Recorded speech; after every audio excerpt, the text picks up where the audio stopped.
ஒரு காலத்தில் விண்ணுலகத்தில் விநாயகரும் அவருடைய சகோதரர் கார்த்திகேயனும் விளையாடிக் கொண்டிருந்தனர்.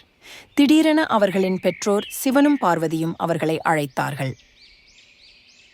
என் செல்ல பிள்ளைகளே, உங்களுக்காக ஒரு சவால் இருக்கு. அது என்ன அப்பா?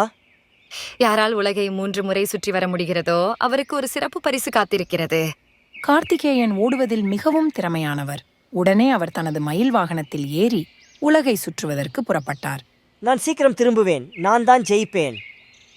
ஆனால் விநாயகரோ பருமனாகவும் தனது சிறிய எலியை வாகனமாக பயன்படுத்துபவராகவும் கவலையில் இருந்தார். அவரது எலி உலகை சுற்றி செல்ல விரைவாக இயங்காது. நான் எப்படி ஜெயிக்க முடியும் அம்மா? என் எலி வேகமா போக மாட்டேங்குது. விநாயகர் சிறிது நேரம் யோசித்தார். பிறகு அவர் சிரித்து தனது பெற்றோரிடம் சென்றார். நான் என்ன செய்ய வேண்டும் என்று எனக்கு தெரியும். விநாயகர் சிவனையும் பார்வதியையும் 3 முறை சுற்றினார். நீ என்ன செய்கிற விநாயகா? நீங்க தான் என் உலகம் அம்மா அப்பா. உங்களை சுத்தினா உலகத்தை சுத்தின மாதிரி. சிவனும் பார்வதியும் பெருமையுடன் சிரித்தார்கள். நீ மிகவும் புத்திசாலி விநாயகரே. பெற்றோர்கள் தான் குழந்தைகளுக்கு முழு உலகம் என்பதை நீ புரிந்து கொண்டாய். அதே நேரத்தில் கார்த்திகேயன் உலகை சுற்ற சென்று திரும்பி வந்தார். சோர்ந்து மகிழ்ச்சியுடன் வந்தார்.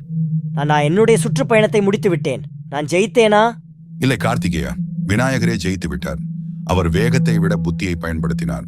கார்த்திகேயன் ஆச்சரியமாக பார்த்தார். பின்பு விநாயகரை பார்த்து சிரித்தார். சிறப்பாக செய்தீர்கள் அண்ணா, நீங்கள் உண்மையாகவே புத்திசாலி. விநாயகா, இதோ உன் சிறப்பு பரிசு. சுவையான மாங்கனி பெற்றுக்கொள். இவ்வாறு விநாயகர் தனது புத்தியாலும் பெற்றோரின் மீதான அன்பாலும் சிறப்பு பரிசை பெற்றார்.